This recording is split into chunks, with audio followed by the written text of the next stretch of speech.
কিসের ওয়াইট করবি? আমার কোনো ওয়াইট করবি কেন? কথা একদমই কথা বলবি না, একদমই কথা বলবি না। কথা এগুলো হয় না তো, যারা আপনি বলেন একদমই কথা বলবি না।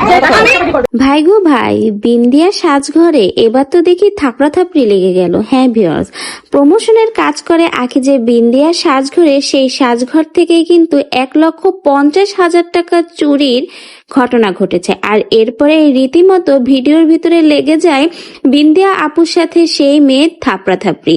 বলতে গেলে আকি সেখানে কাজ করতে যেয়ে এবার চরমভাবেই ফেসে গেছে। রিসেন্টলি সোশ্যাল মিডিয়াতে দেখা গেছে বিন্দিয়া সাজঘরের যে কর্মচারী ছিল তাদের ভিতরে একজন 1,50,000 টাকা বিন্দিয়া আপুর মেরে দিয়েছে। এরপরে যেন তীব্র আকারে ক্ষেপে যায় বিন্দিয়া আপু তার উপর। রীতিমতো তাকে কিন্তু লাইভের ভিতরেই চড়িয়ে একদম দাঁত নাড়িয়ে দিয়েছে।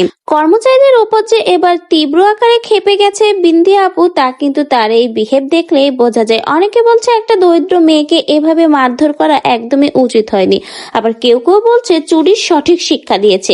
আর এই সকল চোরদের কখনোই রাখা উচিত না, খুব ভালো একটা শিক্ষা দিয়েছে, তা না হলে পরবর্তীতে অন্য কোথাও কাজ নিয়ে এরকম চুরি করবে। এরকম নানা সমালোচনা কিন্তু বিন্দিয়া আপুর এই ভিডিওটা প্রকাশ পাওয়ার পরই দেখা যাচ্ছে। এছাড়া আকি কিন্তু বেশ কিছুদিন যাবতীয় বিন্দিয়া আপুর এই প্রমোশনের কাজের সাথে যুক্ত রয়েছে। এমনকি বিন্দিয়া আপু কিন্তু অনেক সুন্দর সুন্দর আখিকে কিন্তু ব্রাইডাল সাজ দিয়েছে।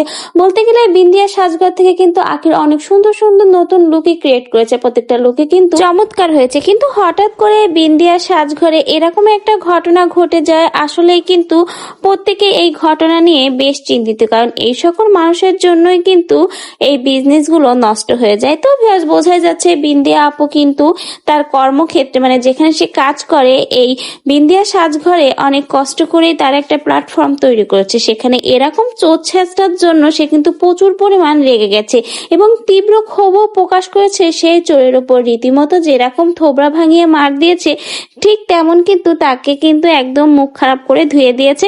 তো ভিউয়ার্স, বিন্দিয়া আপু যে এই চোরের সাথে যে কাজটা করলো, তাকে আপনার ঠিক মনে হয়? অনেকেই বলছে গরিব মানুষকে এভাবে গায়ে হাত তুলে মারধর করা নাকি বিন্দিয়া আপুর ঠিক হয়নি।